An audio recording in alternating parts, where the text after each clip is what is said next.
All right, I'm so excited to introduce our Direction Not Perfection community today to Anne-Sophie Reinhardt, body, mind, and leadership coach, author, podcast host. She really focuses on empowering women to unearth self-worth, embrace joy, find peace, and boldly live their wild, rich lives. Yes, please. Hi, Anne-Sophie. Hello. I'm so excited to be here. Oh, I'm so excited to have you. We were just saying that our days are a little different. I'm starting my coffee at 9 a.m. here in Ohio, and you are finishing up your day in Germany. Well, kind of Right. 3 o'clock. I don't know if that's finishing. Actually, Does yeah, that I count? just had my mid-afternoon coffee. Oh, It's well, then like, cheers, friend. cheers to that. Yes. I think that you are so motivating and maybe a little crazy. I saw you do 2 podcasts. Holy cow. Yes. Yes, and that you live kind of in entrepreneurial land as well as health and fitness. So I was thinking to just throw the mic your direction and kind of tell us how your journeys happen, how this all intertwined for you. Yes. Oftentimes I just want to say it just happened, Mhm. life. I certainly never went out and said, I'm going to be a life coach and I'm going to focus on body image, then go into leadership. But it just happened very naturally. I grew up with a very strained relationship with my body and food. When my parents tell me stories about my childhood, I've always had weird issues around food. My parents tell me these things over and over that I never had a healthy, beautiful relationship with food and my body. And that turned into a severe eating disorder when I was 9 years old. That just was part of my life for 15 years. And with that eating disorder came depression and just all kinds of health issues. And I just stayed in my room and dropped out of school, lost my friends, just, things that happen, unfortunately, when you deal with a mental illness. And through that path, I found podcasts, I found Twitter and social media was in its infancy back then. And podcasts too, they had just started and they slowly gave me hope and actually made me continue want to live. And so through my healing and through the podcasting community, I found coaching. And then, I got a few different coaching trainings and certifications and just continued to learn over the last 15 years. And then I had a great opportunity in leadership, which happened right when COVID hit. And I was like, I'm in. So in the last 4 years, I've also really been in a company in a leadership position here in Germany. And I've been able to not just work with a lot of female leaders, but also coach them and work around sometimes body image issues with them, sometimes food issues, but overall self-worth, self-confidence issues that unfortunately all of us just carry with us throughout our lives. And that's how I happen to be here. The crossover is always interesting to me because it is crossover into life in general, right? The body image plays into everything, the confidence plays into everything. So I'm excited to kind of pick apart and dig today. I was looking at just some of the things that were popping off the page for me, and I thought this whole, and it's the name of your podcast, but Escape Diet Prison would be just a phenomenal place to start and what that really means to you. Because obviously there that felt like a prison to you at some point. Yeah. Yeah. And when I came up with that, I mean, that podcast, I think I started it 2015, 16. I don't know. It's been Years. it's been going on for a while. And I remember when I thought about what do I want to call it, I didn't want to say make peace with food at that point. I wanted it to be an action-based thing. I wanted to be like, okay, I'm fighting this, I'm doing something. And that just spoke to me that no longer being the victim to that eating disorder, but actually allowing myself and clients and peers and people who listen to the podcast to focus on what we can do in order to build a life. And the Escape Diet Prison podcast is not just, geared towards people who have an eating disorder, because I'm not a a therapist. I'm not a counselor. I'm a life coach. And when I stopped engaging in very destructive behaviors and I put on weight and I had a quote normal healthy weight, there were still the thoughts and still the behaviors that we have and that so many women have around food, around our bodies, around how we feel the world around us perceives us.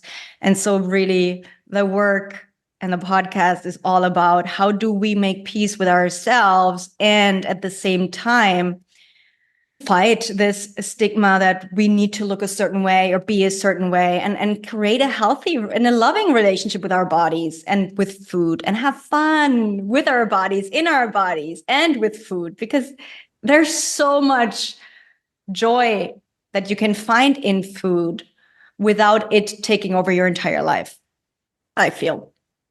I 100% agree. And I think fight's the right word. I had a client give me a hard time about it. She's like, why do we always have to fight? It's not. It's just this feeling of like, it is a fight in the sense of diet culture. And you're experiencing it in Germany. I experience it in the States. No one's privy to coming out. You can make peace. And then all of a sudden, you are in that Instagram post. It can be a movie that triggers it where we can be like, well, maybe I'm not at peace. Maybe I should be trying something different, or maybe that would work for me. It's crazy how fast we can bump out of that like really peaceful mindset. And so my question to you is for the person who that kind of is resonating with, what's some of your go-to coaching tips for them on staying the course and holding that confidence? Yeah. One of the things that I always tell myself or used to tell myself and that I really love is the concept of this is not about perfection. This is not about just nailing every day. There will be days and times when you will feel bad or shitty about whatever, your hair, your body, your mouth, whatever. And you will see a movie and there will be something that triggers you. And then it's totally fine to acknowledge that this was a bad body image day, or it was oh my God, I binged my butt off on chocolate fudge ice cream. And it happened. And now I will continue. So it's more about the commitment and I will keep on putting one step in front of the other instead of putting myself to a standard that I won't ever achieve, which is perfection, right? It's about the goal and knowing this is where I'm going. And sometimes I may go a little detour and sometimes I will have to circle 3 times back and then I will find my way. So that more gentle perspective on this road. And then I feel there's the sense other women have it figured out. They know exactly. It's so easy for them. Or we put everyone else on a pedestal and we feel like they know exactly what to do and they feel so much better. Realizing, no, we're all in the same boat, right? And sometimes, unfortunately, it's very uplifting to know that other women have these thoughts too, and they struggle too, or they have the days when they might feel a certain way. And talking about that, being open about that, not being ashamed of the thoughts that we have or the behaviors that we might have. Right, right. The more open and vulnerable we all get with each other, there's so much healing and there's so much hope. I mean, and I think that's where I love podcasting too, is because you normally get the individuals who have come out with their stories and they are being vulnerable. And even the hope that's happening here today of I really struggled growing up. And here you are, living this beautiful adult life. And it took a lot of work to get there, right? This doesn't come easy, but with the right work and intention. I have a question for you because I feel like you'll have a fun answer with this. Staring back at direction, not perfection back here. When you hear that, because I have clients who are like, well, if I allow myself to settle into the thought that I'm just gonna I'm gonna be okay with the mess ups, and I'm going in a direction, but I'm not like striving hard for that one point of perfection. Like, what are some of those conversations that you have around that with your clients and kind of settle in process? Yeah. There's kind of two camps. For the one camp, it's that is very freeing to know I have the goal and I know where I want to go. And for the other, it's I need it black and white, right?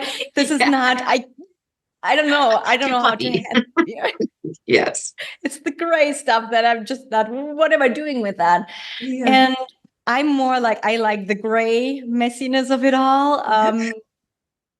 And when I talk to clients who are like, okay, I just need, do I do this behavior? Do I not do this? And at the beginning, sometimes you may need to be more black and white, and you may need to be like, all right, let's talk about food. I know that this is a food. Whenever I have that in my home, I know I'm going to binge on it and I just can't have it. All right, then just don't have it in your home for a while.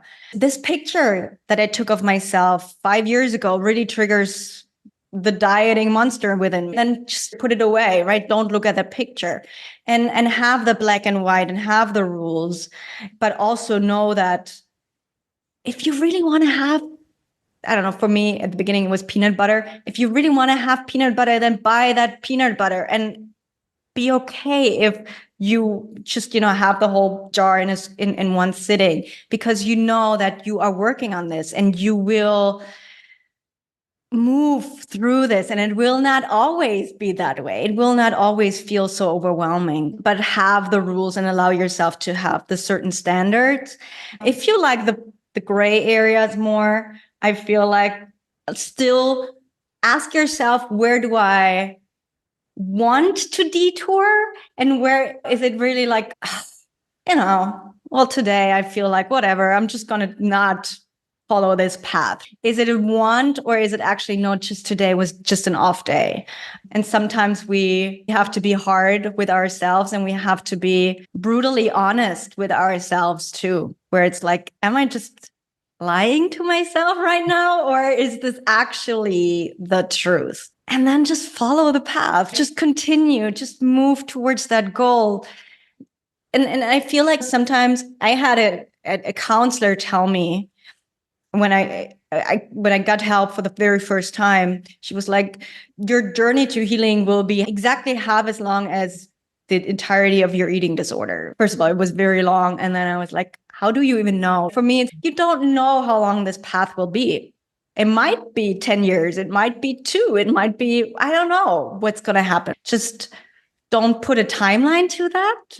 Mm. Because you don't know. We don't know. And we as coaches or as counselors or as nutritionists in this field, we don't know how long it's going to take. That's such a good, honest answer. And I think we can pull that out that will make sense for everybody. Because if you're talking about a weight loss journey, if you're talking about a weight gain journey, if you're talking about just mentally getting in a better place, if everyone could settle more into, we don't know, we're just going to keep gathering those wins, those successes, and taking the next step. But again, I think that's where society fights us, because there's promised results and promised time frames. Not that they're sustainable, but for that diet culture. And we can't promise that. There is just, we'll get you to a better mental foundational place, but we just have to see. I don't know. That's an interesting, thank you for going there with that. And that is interesting that somebody gave you such a timeline, probably thinking it was hopeful for you. And the reality was, you're like, this was so not, this was damaging. I had to like come back from it. Yes, it was like, and I'm sure, yes, she meant it in a very encouraging way, but it was like, no, you don't know, right? And but yes, exactly. And there's one more point, like with dieting, lose whatever in whatever amount of days very easily. And I always say, like, this is work. I mean, what we do, whether it comes to weight loss or weight gain or the entire spectrum of whatever is in between, it's work. If you want to change the way you are in your body, you feel about food, and really change that, it's work. It's not meditating on it and sitting in a corner for 20 minutes and then it's done. It's actual work. It is, because you're changing, you're evolving, you're transforming. It's not just I got to get through this for 30 days. Yeah, yeah, it doesn't work that way. I wish it did. Yeah. But the word that keeps coming to mind for me too is just resiliency, kind of going back to your thought of like some days aren't perfect. And sometimes we can accidentally choose that it's real, life gets in the way, and other days maybe we're just having a day that we're like, I don't feel like fighting the fight today. Yeah. But it's not about that. It's about how quickly can we get back on track, and that resiliency piece. And I just love the name of your podcast because it's about that.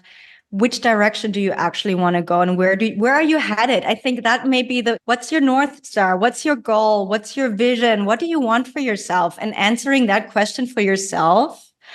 Oftentimes we don't know, right? It's like, what do I actually want? Well, I don't know. And going there and then having that direction, having that North Star, I think that is a big piece of this entire puzzle. Yes, no, thank you. Thank you for the compliment. That was sweet. And just to your point of like, we think we know, and then you dig and dig and dig. And then we're like, oh, that's not what I came in thinking I wanted. And then the reality is, it's kind of like when people are like, I want weight loss. You're like, okay, I hear you, but let's dig. Well, okay, I want my knees to feel better. Okay, well, let's keep digging. Well, I want to play with my grandkids. Well, I want to get on the airplane and not be worried about the seatbelt latching or not. Like, there's so many layers to that onion that need pulled back. And then I love the word North Star. Yes, like if everybody could really have a well-defined North Star, this journey gets a little more fun. Right. And it the is fight. fun. yes. Stronger. It is fun and rewarding. And I always feel like I just had a client tell me the other day that she just started walking for 5 minutes a day, which was a lot for her. She felt like all kinds of stuff, like with the stories we tell ourselves, like, I can't take these 5 minutes. I can't do anything for myself, or it's not enough time. Like what do 5 minutes a day that I'm going to take for myself do? But she did it for 4 weeks. And she just went on a hike with work. And she was like, I couldn't have done that 4 weeks ago. And it was just the tiny little things. And, these things are so rewarding. And it's not about the weight loss or whatever. It's about that, hey, I can actually, by engaging with my body and moving my body again, I can be part of life in a completely different way. And that's whether you want to lose weight or need to gain weight or whatever your situation is. It's about life and what you can do with your body in this life, I feel like. And it's such a gift. Yes, 100%. Actually, I would like to know your opinion. So I've had a season of life where I was a little bit of a scale smashing dietitian. And what is your view on scales? How else do you have your clients measure their success? I actually did a video many years ago where I smashed a scale too. And I went through the phase where for myself, I didn't want to know my weight. I couldn't, but just didn't want to know. And then I was like, is that healthy? Or just questioning myself, like, why am I so scared of my weight, of the number? It's the number. And so I don't weigh myself ever, but I'm also not scared of my weight. If I have to, I do. And with my clients, I ask them what they feel comfortable with. And for some, it's the scale. For others, it's, I don't want to have anything to do with that. I will know if my jeans fit or whatever. It's really individual what the client feels comfortable with. And I do have these conversations about, all right, why are you scared of the number? Like, what does it say? Are you scared that it will trigger something from the past or it will lead you to an unhealthy place in the future? Then why are you scared of that still, right? Because we're working on that. And it's very interesting. And I still don't have a formed opinion on whether I like scales or not, really. I'm more relaxed than I was 10 years ago, for sure. I was like, just throw this thing away and nobody should ever have a scale. And now I'm like, it's a number and that is it, right? It's just a number. And if we can be fine with that, I feel like it's very useful. For some, it's not for others. Right. I had a client kind of pull me back to the middle a little bit because some individuals, so like biofeedback or numbers research is so motivating, but it's like that fine line of letting that number be buffered in my head by all this other Yeah. measuring of success, where we can Yeah. measure energy and sleep and happiness, joy, which is hard because that's not as tangible. People don't wake up Yeah. and go, I feel I this feel so much better. good. Yeah, But right. Where the sleep, scale's so yeah. much I more mean, tangible. it is, but like you said, but sleep. Just imagine, who are we if we don't sleep? I'm the worst person if I don't, Oh, like the me too. worst. And so, yes, and energy. If you go through the day without that 2 p.m., what is it, like afternoon slump or whatever? I mean, life is Hmm. completely different. So these are such important things. But yeah, you can't measure them. You can't see Right. them. It's not a number. Which But is you where will see coaching's them. beautiful, right? Like to have that person sitting across from you, making you acknowledge and nailing it Going down. deep. Yes, Yes. Do you exactly. find this? I love when a conversation starts off with, it was a terrible week. I didn't do anything. And then all of a Yeah. sudden you're like, oh, you didn't do one thing. Like you didn't walk, but you drank your water and you ate healthy, grabbed your fruits and Yeah. vegetables. Like it's so crazy how we don't give ourselves credit. Yes. Mm-hmm. Yeah, we do. And sometimes, we're like, I didn't do anything last year. I do that too, where I'm like, why do we talk? Why are we like that? But yes, we hold on to the negative or to the one goal we didn't do, the one thing, instead of celebrating the things we actually did. And because, it's always a choice. I can drink, I'm not going to do it, but 5 liters of coffee, or I can actually drink the water, right? It is a choice, and I'm going to do it. Course. I'm going to choose every day. You can go to sleep at 9 p.m. or at like 1 a.m. It's a choice. You can always choose. And if you do choose the more life affirming or energy affirming or self-care affirming habits, it's worthy to celebrate them. I think it's very important to actually take a look at them and to do celebrate them and to see what we actually do. I They think add up, women, right? right? Yes. Mhm. I mean, we as women, I feel like we tend to downplay everything we do anyway, more generalized. And so it's, if you actually count them, stack all the things you do for yourself, I'm sure everyone would come up with an amazingly long list. I love that. Agreed. And take it outside of, we'll challenge our listeners today. Take it outside of just health and fitness and let your list grow in all your Yeah. areas. Yeah. What am I not asking you that you would love to pour over our community today? Kind of like if they hear nothing else, please hear this out of me. Oh, such a great question. I think compared to what we see online, on the internet, if we compare ourselves to that, we will never, ever, ever find happiness.